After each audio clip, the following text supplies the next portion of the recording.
The events of what happened last night during the Lions-Falcons preseason game shows that there are things that are just so much bigger than the game of football. Scenes like what happened last night with Morice Norris, they're very sobering and hard to watch.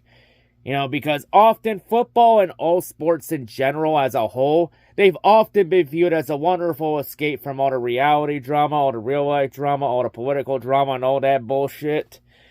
But it's moments like what happened last night that put life in perspective for everybody, One advice I'll give everybody here is, cherish your loved ones. Enjoy every moment that you have in life, because life's too short and precious to just let it go to waste. Your prime is also too short to just let it go to waste.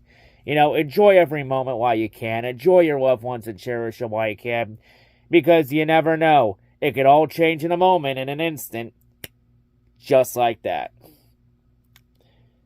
Both teams made the right call last night, not continuing the game with 14 minutes left and not playing the last 14 minutes. I mean, they literally just watched him have a seizure episode after Norris took a knee to the head, because I did watch the replay, and that was a pretty nasty hit he took.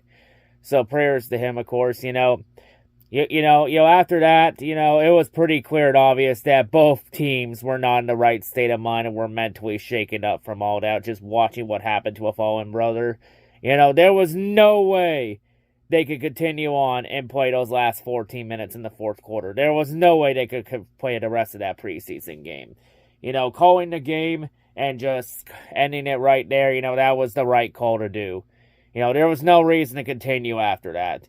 Mad respect to Atlanta Falcons head coach Raheem Morris and the entire Falcons organization, for their sportsmanship and their class in this whole situation. The only thing that matters right now is good health and a full recovery for Morice Norris. Last I heard, he was already awake and alert and moving around at the hospital, but, he's going to be staying there for further evaluation after suffering a apparent head and neck injury. So, out of respect for what happened, I will not be recapping this week's preseason game against the Falcons out of respect to Norris. I will not be recapping it because, there are things that are more bigger than football. I do send my prayers to him and all his family and friends. I wish him a full recovery and hope to see him back on the football gridiron too soon. Just a undrafted kid trying to make the roster and trying to fight his way into the Lions roster. Just, very unfortunate what happened with him. Just in the end, there are some, just prayers to him. There are just some things that are bigger than football. Football just takes a backseat in these situations.